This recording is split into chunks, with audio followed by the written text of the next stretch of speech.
முதல்வருமான அன்னை ஃபாத்திமா ஆண்கள் மற்றும் மதரசாவின் ஆசிரியருமான எமது கல்லூரியின் ஆசிரியர் மௌலானா எம் வசீம் கான் ஹசனி அவர்களை ஒரு சில நிமிடங்கள் சிறப்புரையாற்ற அன்போடு அழைக்கின்றோம்.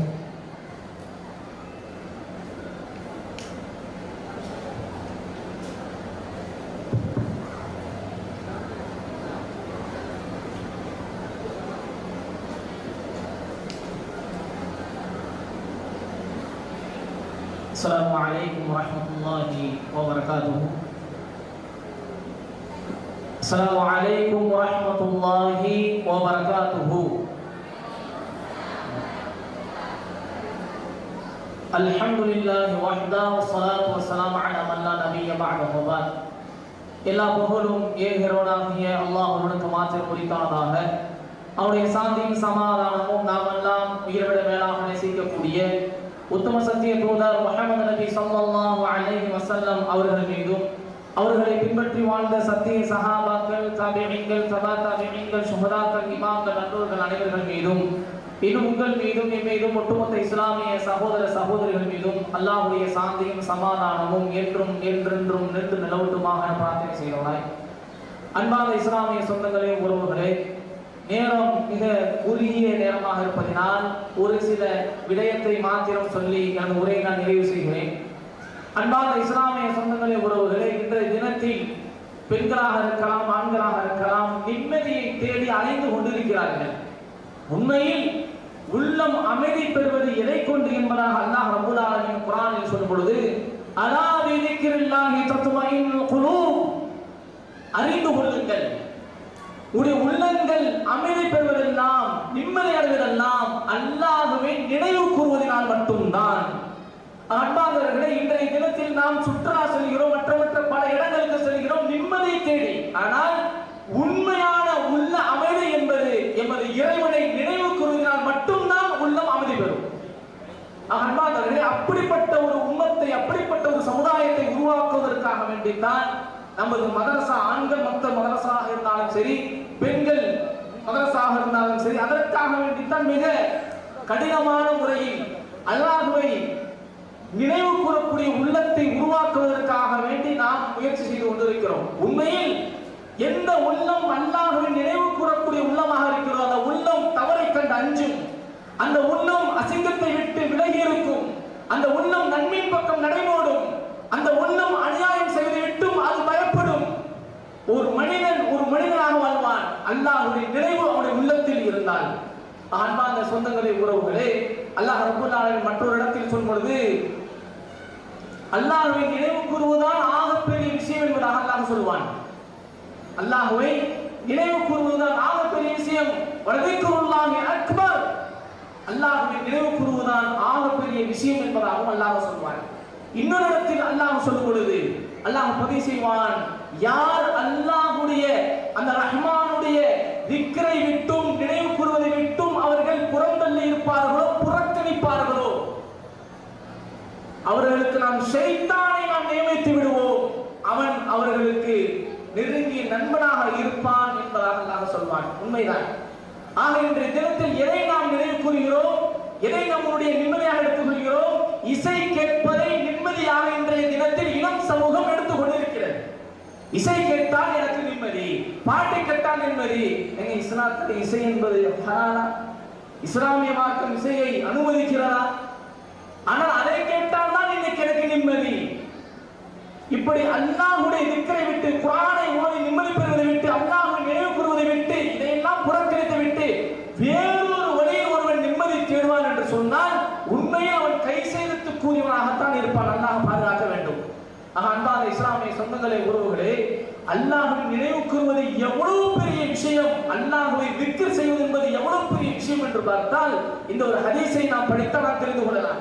அல்லாஹ்வுடைய தூதர் ஸல்லல்லாஹு அலைஹி வஸல்லம் அவர்கள் சொன்னார்கள், மா அமில ஆதமி, ஆதமுடைய மகன் அமல் செய்யக்கூடிய விஷயம், அமலன், அவன் செய்யக்கூடிய எந்த ஒரு அமலாக இருந்தாலும், அன்ஜாலஹு மினல் அதாப் மின் திக்ரில்லாஹ், அவன் நிறைய அமல்கள் செய்வான், ஆனால் அவன் செய்யக்கூடிய அமல்களில் அவனை வேதனையிலிருந்து பாதுகாக்கக்கூடியது அல்லாஹ்வுடைய திக்ர் தான் என்பதாக அல்லாஹ்வுடைய தூதர் சொன்னவுடன் அல்லாஹ்வுடைய தூதரிடத்திலே கேட்கப்பட்டது. சஹாபாக்கள் கேட்கிறார்கள், வலல் ஜிஹாது ஃபீ சபீலில்லாஹ், அல்லாஹ்வுடைய பாதையில் ஜிஹாத் செய்வதை காட்டிலுமா அல்லாஹ்வுடைய தூதரே? உண்மையாக பெரிய நன்மைக்குரிய விஷயம்.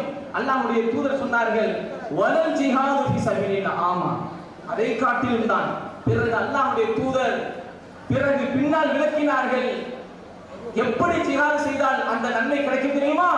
அல்லாஹ்வை திக்ர் செய்யக்கூடிய நன்மை, அந்த அவன் செய்யக்கூடிய அந்த திக்ருடைய நன்மை அவனுடைய வேதனையிலிருந்து பாதுகாக்கும் என்று சொன்னோமே, அவன் அந்த நன்மையை ஜிஹாத் மூலமாக எப்படி பெற்றுக் கொள்வான் என்று சொன்னால், இல்லா ஐயதுரிப பிஸைஃபிஹி ஹத்தா யன்கதியா, தன்னுடைய வாளை கொண்டு அவன் அந்த வாள் உடையும் வரை அவன் அல்லாஹ்வுடைய பாதையில் போர் புரிந்தால் அந்த திக்ர் செய்வதற்கான அந்த நன்மை அவன் பெற்றுக் கொள்ளலாம்.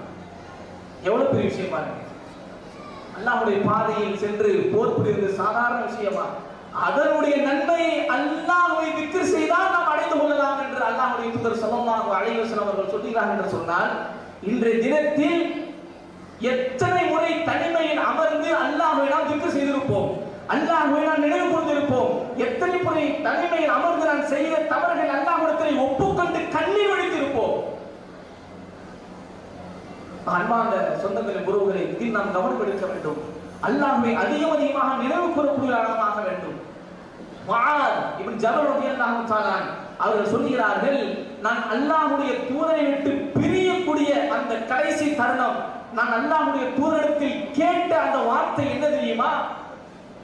அல்லாஹ்வுடைய தூதரிடத்தில் கேட்கிறார்கள், அக்பிரினி பிஹப்பில் அஅமாலி இலல்லாஹ், அல்லாஹ்வுடைய தூதரே, அல்லாஹ்வுடைய தூதரே, அல்லாஹ்வுக்கு அமல்களில் மிகவும் பிடித்தமானது எது அல்லாஹ்வுடைய தூதரே, எனக்கு அறிவித்து தாருங்கள், எனக்கு அறிவித்து தாருங்கள் அல்லாஹ்வுடைய தூதரே என்று முஆத் இப்னு ஜபல் ரலியல்லாஹு தஆலா அவர்கள் கேட்கும் பொழுது அல்லாஹ்வுடைய தூதர் சொன்ன வார்த்தை, வெறுமனே திக்ர் செய்வது என்று அல்லாஹ்வுடைய தூதர் சொல்லவில்லை. இங்க வாசகத்தால் வணிக்கும், நீ அல்லாஹ்வை திக்ர் செய்வதப்பா என்று அல்லாஹ்வுடைய தூதர் வெறுமனே அந்த வார்த்தையை பயன்படுத்தவில்லை.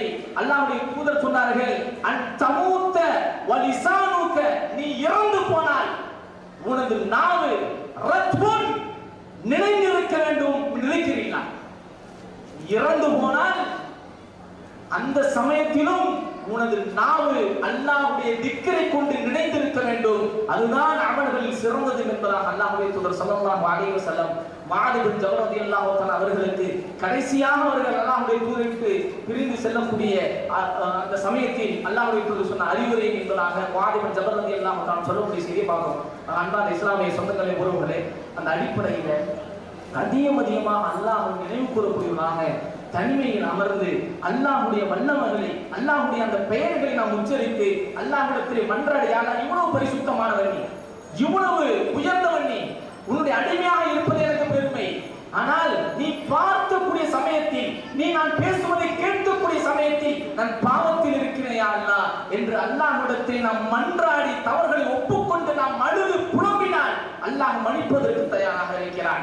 வெறும் சுப்ஹானல்லாஹ் அல்ஹம்துலில்லாஹ் என்று வெறும் நாவளவில் சொல்லிவிட்டு போவதல்ல, ஒரு அல்ஹம்துலில்லாஹ் சொல்கிறோமா, அவன் நிலைமை நினைத்து யா அல்லாஹ், எவ்வளவு மக்கள் கீழ்த்தளத்தில் இருக்கும் பொழுது என்னை இவ்வளவு இடத்தில் உயர்த்தி வைத்திருக்கிறாயே, எத்தனையோ நபர்கள் கஷ்டப்பட்டு கொண்டிருக்கக்கூடிய சமயத்தில் அதை விட்டு என்னை நீ பாதுகாத்து வைத்திருக்கிறாயே, எனக்கு கொடுத்த நியாமத்துகளை நினைத்து அல்ஹம்துலில்லாஹ், அல்லாஹ்வே உனக்கே எல்லா புகழும் என்று உள்ளத்தால் ஒரு வார்த்தையை சொல்லி பாருங்கள்.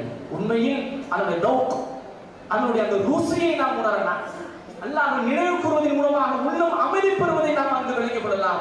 அன்பார்ந்த சொந்தங்களை, உறவுகளே, அல்லாஹ்வை நினைவு கூறக்கூடிய மக்களாக அல்லாஹ் ரப்பல் ஆலமீன் நம் அனைவரையும் ஆக்க வேண்டும் என பிரார்த்தனை செய்தனாய் எனது உரையை நான் நிறைவு செய்கிறேன். ஹாதா மஹிந்தி வாய்ந்தல்லாஹ் குல் கௌலி ஹாதா அஸ்தக்ஃபிருல்லாஹி வலக்கும் அஸ்தக்ஃபிருல்லாஹி வலக்கும். அஸ்ஸலாமு அலைக்கும் வரஹ்மத்துல்லாஹி வபரகாத்துஹு.